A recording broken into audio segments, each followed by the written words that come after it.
देखिए, मोदी मोदी इसलिए हैं क्योंकि उन्होंने निष्पक्ष भाव से, निस्वार्थ भाव से राष्ट्र धर्म का निर्वहन किया है। राष्ट्र के प्रति पूर्ण रूप से सन्यासी, एक तपस्वी, एक कर्मठ कार्यकर्ता, मैं उनको नेता मानती ही नहीं हूँ।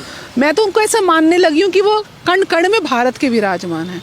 क्योंकि अगर आप उनकी यात्रा, जीवन यात्रा देखो, जिस प्रकार से संघ के कार्यकाल में और उसके बाद वो गुजरात के सीएम रहे एक लंबे समय तक और आज देश का नेतृत्व संभाल रहे हैं पिछले 11 वर्ष में, विश्व के अब भी सबसे बड़े जो पॉपुलर लीडरशिप है वो मोदी जी के नेतृत्व में। उसका सबसे बड़ा कारण ये है व्यक्तिगत और स्वार्थ शून्य, मात्र शून्य भी नहीं है, माइनस में है। अपने नाम 1 रुपए की संपत्ति नहीं है। वो उन्होंने परिवार, किसको नहीं चाहिए परिवार, किसको नहीं चाहिए पति बच्चे, किसको घर जाके नहीं चाहिए कि कोई इसका हालचाल पूछे, कोई उसको नौकर नहीं, उसको अपनी माँ या अपनी पत्नी या अपनी बहन या अपनी बेटी अपने हाथ से रोटी दे, कौन नहीं चाहता। लेकिन ये त्याग की भावना उस हद तक उनके अंदर है, उनके व्यक्तित्व के अंदर है कि राष्ट्र ही मेरी माँ, मेरी बहन, मेरी बेटी, सब राष्ट्र है।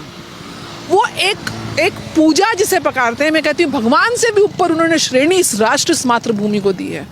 ईश्वर भी मेरे ख्याल से मोदी जी के लिए बाद में आता होगा, लेकिन राष्ट्र सबसे पहले आता होगा। तो वो जो उनके व्यक्तित्व की जो विचारधारा उनके कामों के माध्यम से मेरे और आप तक इस देश पहुंच रही है, विश्व पटल पे पहुंच रही है, वो जो राष्ट्र हित सर्वोपरि लेके चलते हैं, वो मैजिक जो है ना, वो अंदर से आता है और आपके काम से आता है।